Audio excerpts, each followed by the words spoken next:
बिस्मिल्लाहिर्रहमानिर्रहीम।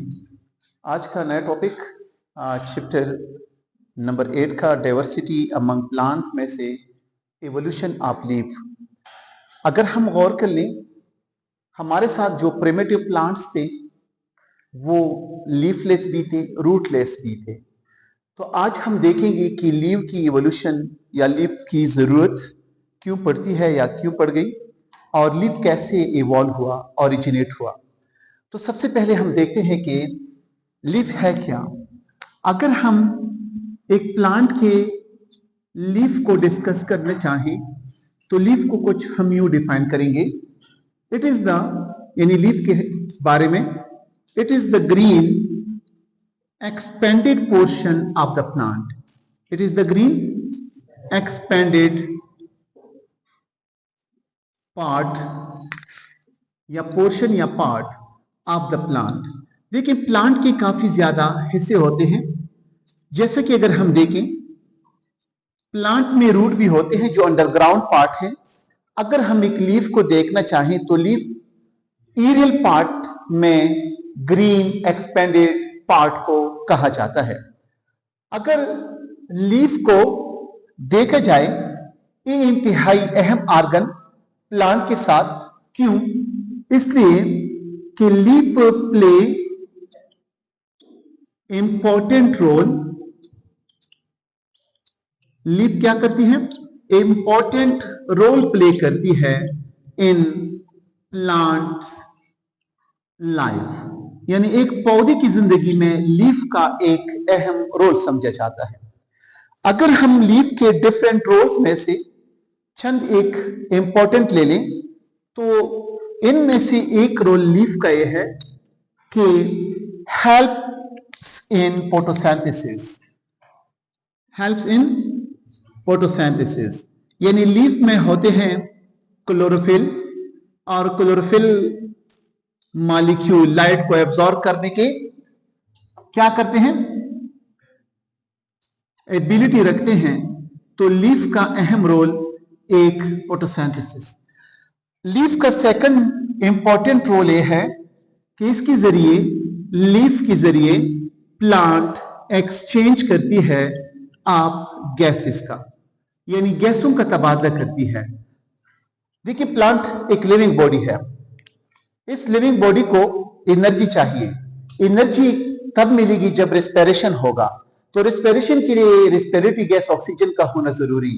तो लीफ खुद के लिए अपने लिए ऑक्सीजन पैदा भी करती है, लेकिन रात के वक्त जब ये रेस्पिरेशन करती है तो फिर एटमॉस्फेयर से स्टोमेटा के जरिए ऑक्सीजन को लेते हैं और कार्बन डाइऑक्साइड को फिजा में छोड़ जाते हैं। तो एक्सचेंज ऑफ गैसेस, गैसों का तबादला, तो ये किसके जरिए? लीफ के जरिए। अगर इनको ओवरऑल देखें तो लीफ में छोटे छोटे सुराखें, we call them the stomata. तो स्टोमेटा के जरिए गैसियस एक्सचेंज करते हैं। नॉट ओनली दिस कि गैसियस एक्सचेंज करते हैं, बल्कि लीफ का एक और इंपॉर्टेंट फंक्शन वो ये है कि लीफ के जरिए पौधे ट्रांसपैरेशन भी करते हैं। क्या करते हैं? ट्रांसपैरेशन भी करते हैं। ट्रांसपैरेशन से मुराद के पौधे बॉडी से बुखारात की शक्ल में पानी को लॉस करते हैं, लेकिन कौन से पानी को? जो इनके लिए लिमिट से ज्यादा हो। We call them the extra water. तो ट्रांसपैरेशन में पानी का एक्स्ट्रा लॉस किसका? पानी का होता है, क्योंकि पानी ठीक है एज ए रिएक्टेंट रोल भी अदा करती है, लेकिन अगर पानी एक्स्ट्रा हो तो excess of everything is bad. तो पानी एक्स्ट्रा होने के नाते डिस्टर्बेंस पैदा कर सकती है। तो इसको लॉस करने के लिए भी लीफ के क्या यूज किए जाते हैं? स्टोमेटा को यूज किया जाता है। तो लीफ के अगर आप गौर से देखिए, दोबारा से फोटोसिंथेसिस का फंक्शन परफॉर्म करना, एक्सचेंज ऑफ गैसेस का करना और एक्स्ट्रा लॉस ऑफ वाटर का करना बुखारात की शक्ल में। लेकिन जब भी जिस सरफेस से पानी का लॉस हो, वहां पे ट्रांसपैरेशन मैकेनिज्म में कूलनेस पैदा होती है। एवापोरेशन हो या ट्रांसपैरेशन हो, एनी सरफेस से पानी का जाया होना हो, वो भी कूलनेस पैदा करती है और ट्रांसपैरेशन भी कूलनेस पैदा करती है। अब हम आते हैं लीफ के इंपॉर्टेंट पार्ट्स की तरफ। तो लीफ के अगर हम एक लीफ को एग्जामिन करना चाहें तो इस लीफ के इंपॉर्टेंट पार्ट्स जो होंगे वो मैं डायग्रामेटिकली भी शो करूंगा और यहां पे रिटर्न में भी। तो डिफरेंट पार्ट्स ऑफ लीफ में से first part we called them the leaf base. क्या कहा जाता है? Leaf base. Second part leaf का, उसका नाम है leaf stalk. What? Leaf stalk. इस लीफ स्टॉक को आर्मवर्ड पेटियोल भी कहा जाता है या पेटियोल भी कहते हैं। तो this is the second part, leaf stock. Diagrammatically representation इंशाल्लाह मिलेगी।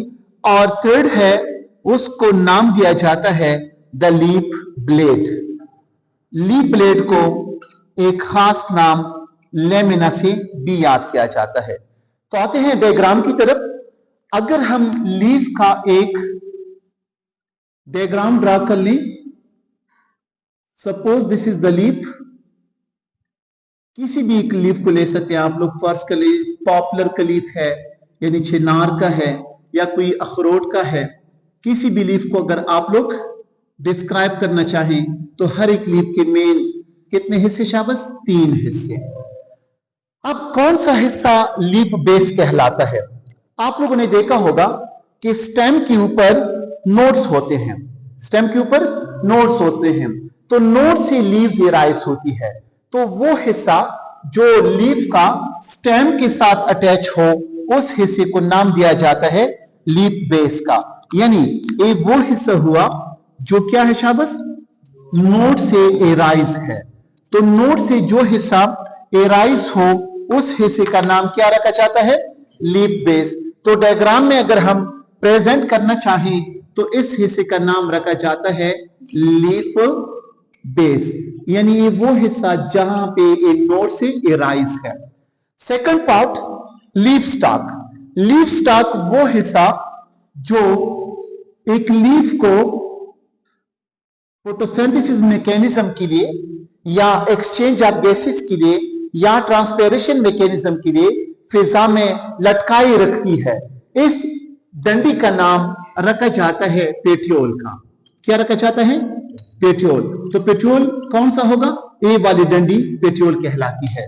अगर हम एक लीफ ले आते तो काफी इजी होता।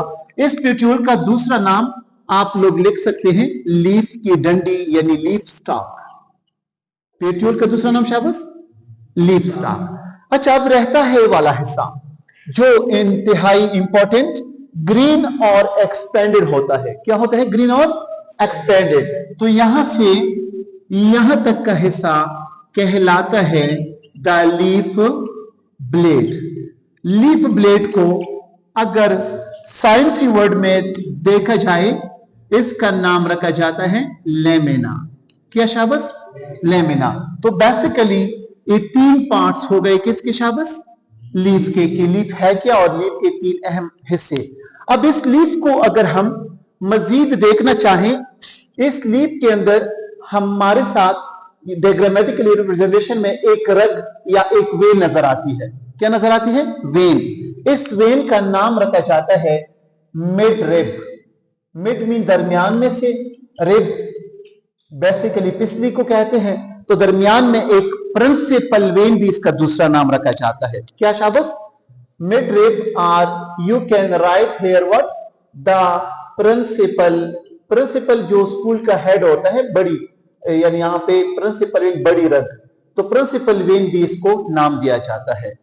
अच्छा, अब इस प्रिंसिपल वेन से आप लोगों ने लीफ में देखा होगा कि काफी ऐसे अशकाल या ऐसे छोटे छोटे वेन्स निकले आए हुए हैं। सुना होगा आप लोगों ने या देखा होगा। इनको नाम दिया जाता है वेन्स के छोटे छोटे पार्ट्स, वेनलेट्स कहलाते हैं। क्या? वेनलेट्स। तो ये हो गए वेनलेट्स। इन दरमियान में जो बड़ी रग हो गई, दिस इज वेन। अच्छा, अब आते हैं अपने टॉपिक की तरफ। तो this was about the structure of a leaf. अगर हम लीफ को देखें तो जो प्रिमिटिव प्लांट थे, कौन से प्लांट थे? प्रिमिटिव प्लांट थे। ये प्रिमिटिव प्लांट क्या थे? वर लीफलेस थे। क्या थे शाबाश? लीफलेस थे। जब ये प्रिमिटिव प्लांट लीफलेस होती है तो आज का टॉपिक एवोल्यूशन ऑफ लीफ कैसे हो गई। तो प्रिमिटिव प्लांट लीफलेस थे और लीफ इंतहाई अहम फंक्शन भी अदा करता है। तो लीफ का ओरिजिन या इनकी ओरिजिनेशन करना या लीफ का इवोल्यूशन का होना इंतहाई इंपॉर्टेंट टॉपिक। तो लीफ कैसे ओरिजिनेट हो गई? सबसे पहले हम देखते हैं कि लीफ के ओरिजिनेशन में हमारे साथ दो टाइप्स की लीव्स के बारे में कहा जाता है। एक ऐसे लीफ या ऐसी लीव्स जिनको नाम दिया जाता है द माइक्रोफिलस लीव्स। माइक्रोफिलस या माइक्रोफाइलस लीफ, कुछ कुछ लीव्स जिनमें सिंगल वेन हो, और कुछ लीव्स ऐसे हैं जिनको नाम दिया जाता है मेगाफिलस लीव्स। यही वर्ड आप लोग दोबारा से देख सकते हैं।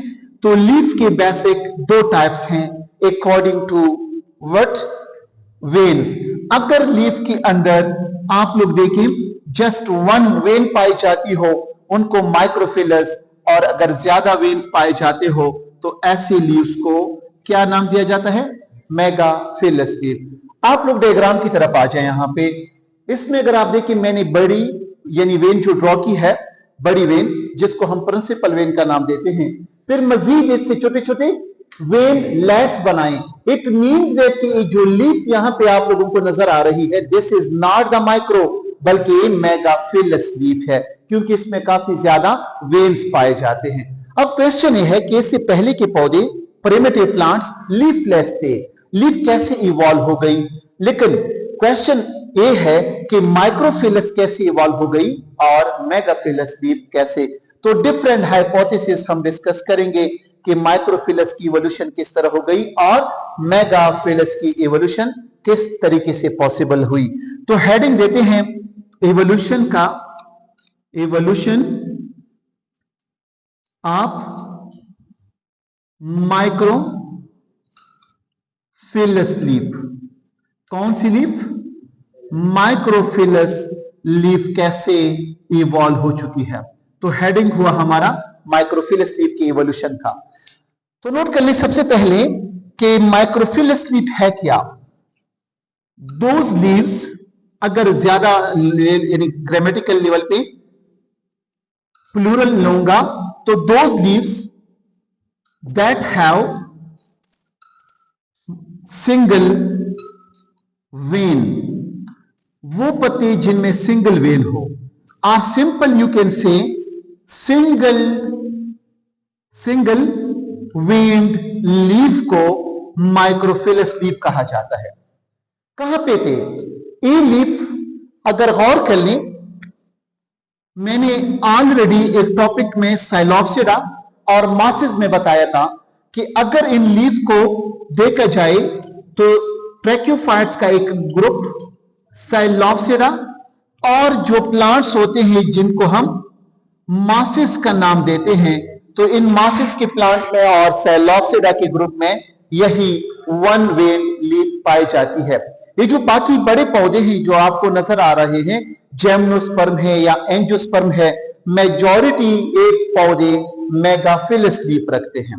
अच्छा, नाउ माइक्रोफिलस लीफ हो या मेगाफिलस लीफ हो, लेकिन कोई फॉसिल रिकॉर्ड नहीं बता सकता कि ये लीफ कैसे ओरिजिनेट हो चुके हैं। जस्ट माइक्रोफिलस लीफ को एक्सप्लेन करने के लिए कहा जाता है कि दो हाइपोथेसिस का सहारा लेंगे। देखिए वर्ड मैंने लिखा हाइपोथेसिस। क्या शाबाश? हाइपोथेसिस। दो हाइपोथेसिस हैं माइक्रोफिलस लीफ के एवोल्यूशन के हवाले से, जिसमें से एक hypothesis according to this concept क्या बयान करता है? एक यानी कहते हैं कि ये जो लीफलेस ब्रांचेस थे, प्रिमिटिव प्लांट कैसे थे शाबाश? मैंने बताया प्रिमिटिव प्लांट लीफलेस थे। इनको जो लीफलेस ब्रांचेस थे या इनके जो लीफलेस स्टेम्स थे, इनसे एन आउटग्रोथ ओरिजिनेट हुआ। क्या ओरिजिनेट हुआ शाबाश? एन आउटग्रोथ, आउट मीन बाहर की तरफ एक ग्रोथ का होना, जैसे कि वी कैन से बर्ड, एक बर्ड निकल आया, शगोफा निकल आया एक पौधे की बॉडी से, यानी आउटग्रोथ से मुराद क्या लोगे शाबाश? बर्ड, यानी ब्रांच से जिन पे लीफ नहीं थे उन ब्रांचेस से एक आउटग्रोथ निकल आया। डायग्राम में देखिए, सपोज मैं डाइकोटॉमस वाले ब्रांचेस को ड्रॉ कर रहा हूं। सपोज दिस इज डाइकोटॉमसली ब्रांच्ड, और इनकी क्या नहीं होती शाबाश? लीफ नहीं होते, और ये सॉइल में है और ये इनका एरियल पार्ट है। अब इसमें लीफ को देखें कि लीफ कैसे ओरिजिनेट हो गई according to the first hypothesis. According to this hypothesis कहते हैं कि एन आउटग्रोथ, एक आउटग्रोथ निकल आई, एन आउटग्रोथ एराइज फ्रॉम, कहां से? जो ब्रांचेस लीफलेस थे, स्टेमलेस थे, यानी जो आप लोगों को नजर आ रहा है, suppose this is the leafless branch या लीफलेस स्टेम, इससे क्या हुआ शाबाश? एक आउट ग्रोथ जाहिर हुआ या नमूदार हुआ। Suppose this is out growth, क्या शाबाश? एक बर्ड है, आउट ग्रोथ है। अब लीफ के ओरिजिनेशन के हवाले से मैं बता रहा हूं, ये जो आउट ग्रोथ है जिसको मैंने नाम दिया किसका शाबाश? बर्ड का। This out growth now do what? Increase in size, ये आहिस्ता आहिस्ता साइज में क्या कर जाता है शाबाश? इंक्रीज इन साइज, साइज में बढ़ता रहता है। जब इंक्रीज इन साइज होता है, सोन नीडेड, तो इसको जरूरत पड़ती है प्रॉपर ट्रांसपोर्ट का भी और सपोर्ट का भी, ट्रांसपोर्ट एंड सपोर्ट, यानी जो आउटग्रोथ बना, इस आउटग्रोथ को सपोर्ट भी चाहिए, ट्रांसपोर्ट भी चाहिए।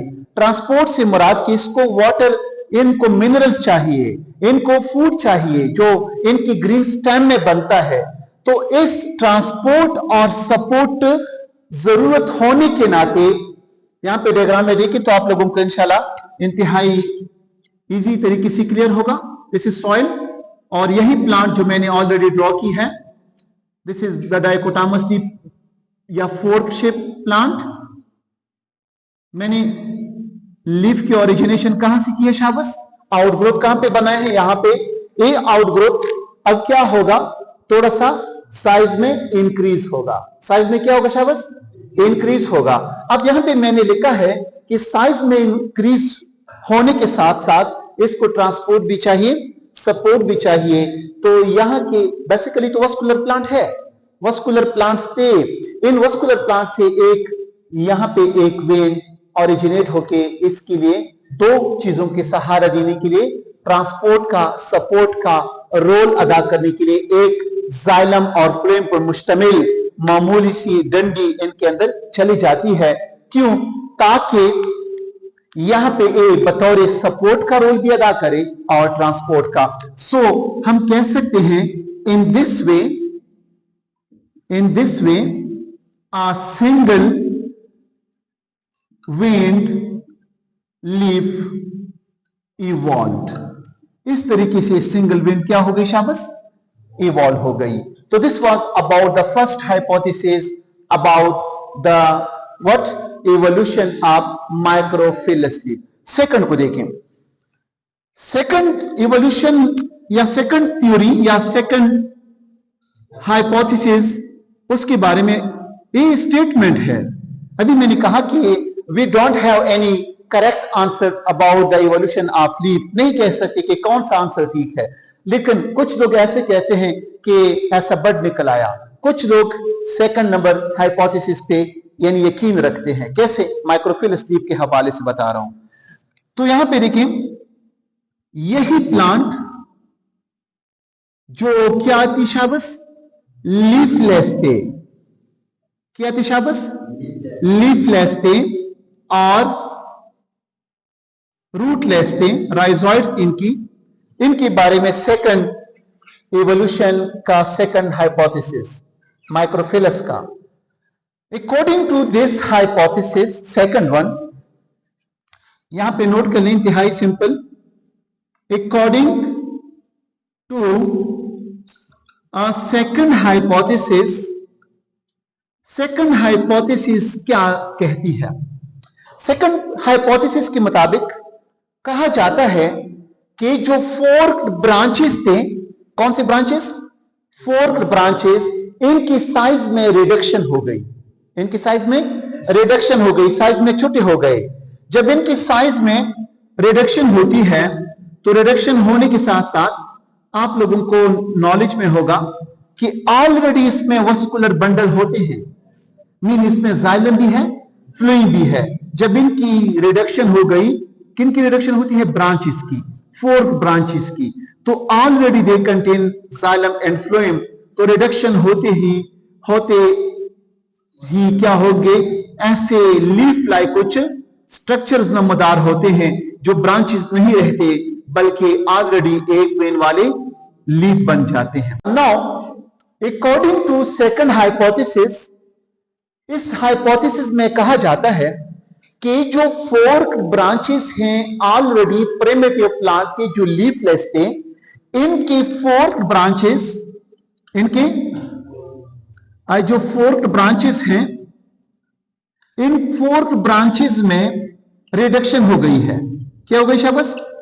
रिडक्शन मीन साइज में छोटे हो गए हैं। कौन सी चीजें? स्टेम का नहीं बता रहा, बल्कि जो फोर्क ब्रांचेस है, ये वाला हिस्सा। कहते हैं कि fork branches Aahista Aahista reduction करती है, और आप लोगों को नॉलेज में होगा कि वस्कुलर प्लांट हैं, इनमें हर एक हिस्से में जाइलम फ्लोएम है। जब ये रिडक्शन करती है तो ऑलरेडी इनके दरमियान जो सप्लाई के लिए क्या था शाबाश? जाइलम था, वो इनके अंदर ही रहता है। तो दिस मेथड या this hypothesis according to the evolution of microphyllous leaf we call, के ज्यादातर लोग ये कंसिडर करते हैं कि ये वाला करेक्ट है। एनीवे, तरीका ऊपर वाला यानी आउटग्रोथ वाला हो या रिडक्शन हाइपोथेसिस हो, जो भी हो, लेकिन इवोल्यूशन हो चुकी है कौन सी लीफ की? माइक्रोफिलस लीफ की। तो यहां पे पॉइंट ऐड कर लेते हैं कि जो फोर्थ ब्रांचेस हैं, इनमें रिडक्शन हो गई, और रिडक्शन होती ही ये ऑलरेडी वस्कुलराइज्ड थे, यानी इनके साथ ऑलरेडी जाइलम भी था, फ्लोएम भी था, ये जो इनके ब्रांचेस में सप्लाई करने के लिए। सो क्या हुआ? सिंगल वेन्ड लीफ जो थी वो क्या हो गई है शाबाश? इवॉल्व हो गई है। एनीवे, मेथड जो भी हो, लेकिन इवोल्यूशन लीफ की हो चुकी है। इवोल्यूशन ऑफ लीफ में मेगाफिलस लीफ को हम डिस्कस करने जा रहे हैं कि मेगाफिलस लीफ की इवोल्यूशन कैसे मुमकिन हुई। तो मेगाफिलस लीफ को पहले डिफाइन करना चाहें तो ऐसा लिखेंगे कि मेगाफिलस लीफ या मेगाफिलस लीव्स, वो लीव्स को कहा जाता है those leaves that have more veins. वो लीव्स जिनके वेन्स ज्यादा हो, जिनमें वेनेशन हो चुकी हो, जिनमें प्रॉपर अरेंजमेंट हो वेन्स का और वेनलेट्स का, ऐसे लीफ को कहा जाता है मेगाफिलस लीफ। ऐसे लीफ को अगर हम देखना चाहें तो फाउंड इन एक खास किस्म का पौधा आपके बुक में मेंशन है, we call them the ginkgo. एक यानी काफी इंपॉर्टेंट प्लांट है जिंको। इससे ब्रेन टॉनिक भी तैयार की जाते हैं। जिंको बाइलोबा उसको कहते हैं। जिंको बाइलोबा एक प्लांट का नाम है। आप लोग आम प्लांट लिख लें। These leaves are also found in the plant. We call them the apple. आप लोगों को रोज में मिलेगा, आप लोगों को पॉपुलर में मिलेगा। पॉपुलर से मुराद चिनार, यानी चिनार के दरख्त के पत्ते, रोज के, एप्पल के, मैंगो के, ये सारे के सारे मेगाफिलस लीव्स वाले होते हैं, यानी इनकी वेन्स काफी ज्यादा होते हैं, तो मेगाफिलस लीफ होते हैं। अच्छा, अब टॉपिक हमारा जो कंसर्न है वो है कि हाउ दीज लीव्स इवॉल्व। लेकिन कहा जाता है एक हाइपोथेसिस इसके बारे में भी, हाइपोथेसिस का नाम है, ये जो ब्रांचेस हैं लीफलेस प्लांट के, उनमें से जो मेजॉरिटी ब्रांचेस फोर्क हैं, तो नाम लिखते हैं फोर्क्ड ब्रांचेस रिडक्शन हाइपोथेसिस। हाइपोथेसिस का क्या नाम है शाबाश?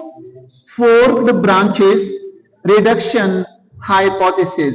यानी इस हाइपोथेसिस में कहा जाता है hypothesis basically may be true और मे बी फॉल्स, इन एक स्टेटमेंट है। अब कहते हैं कि जो प्लांट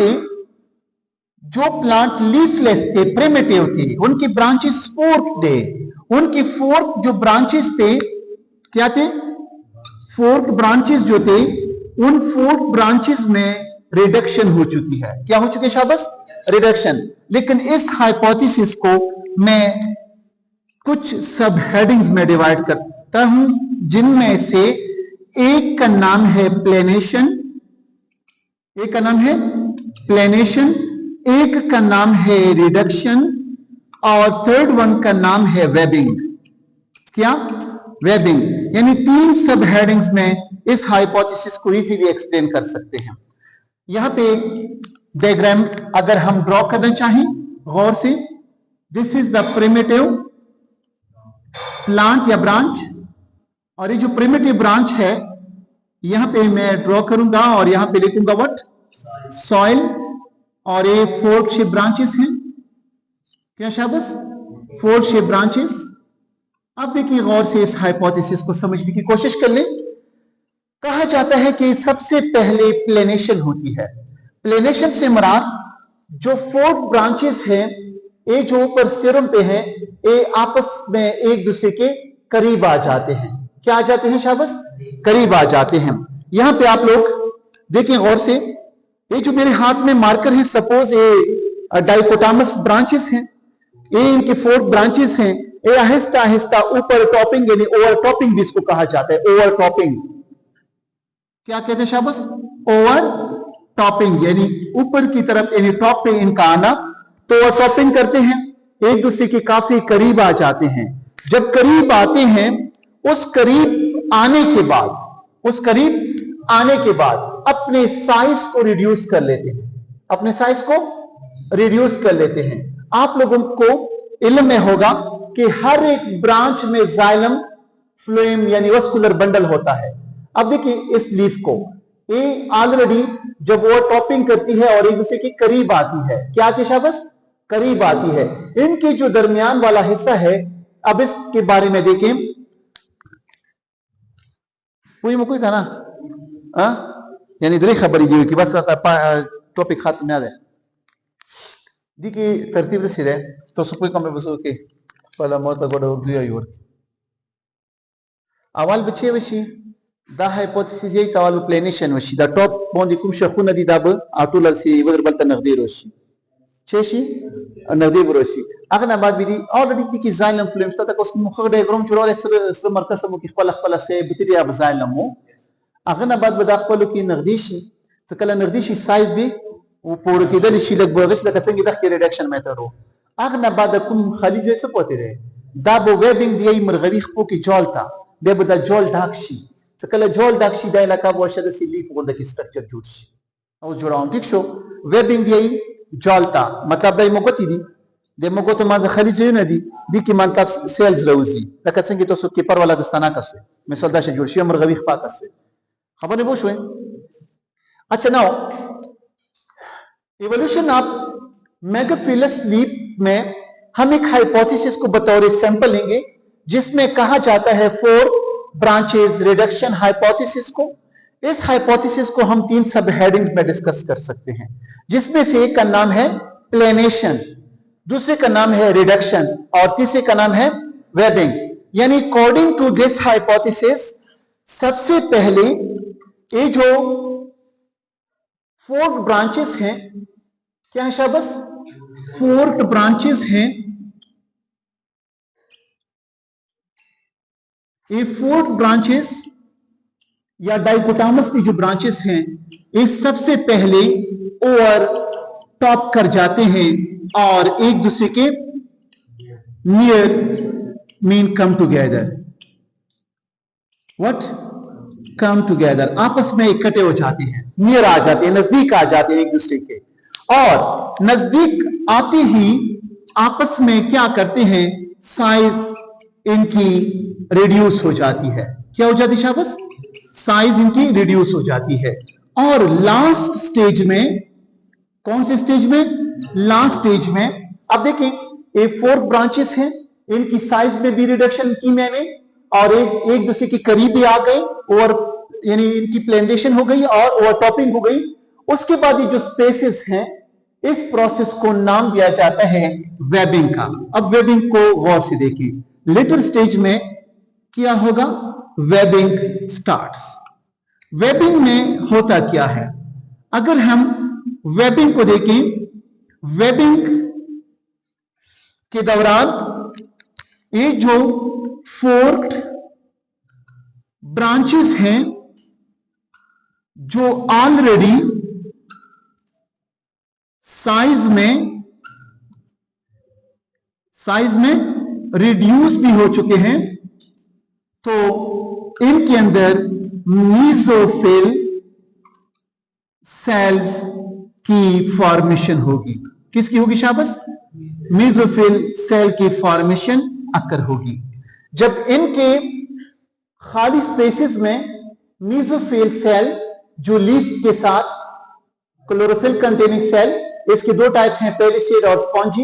ये मीजोफिल सेल से जब क्या होंगे शाबाश? बढ़ जाएंगे, तो इस प्रोसेस का नाम रखा जाता है webbing, because in this stage leaf just look like the foot of duck, यानी बत्तख की पांव की तरह नजर आएगी। जब मीजोफिल सेल की फॉर्मेशन होगी तो नाउ क्या होगा? लीफ जो होगी इसकी अपीयरेंस जस्ट लुक लाइक होगी द फीट या फुट ऑफ व्हाट? किसका? डक का। इन दिस वे कहा जाता है, in this way the megaphyllous leaf evolve. कौन सा लीफ इवॉल्व हुआ? मेगाफिलस लीफ क्या हुआ शाबाश? इवॉल्व हुआ।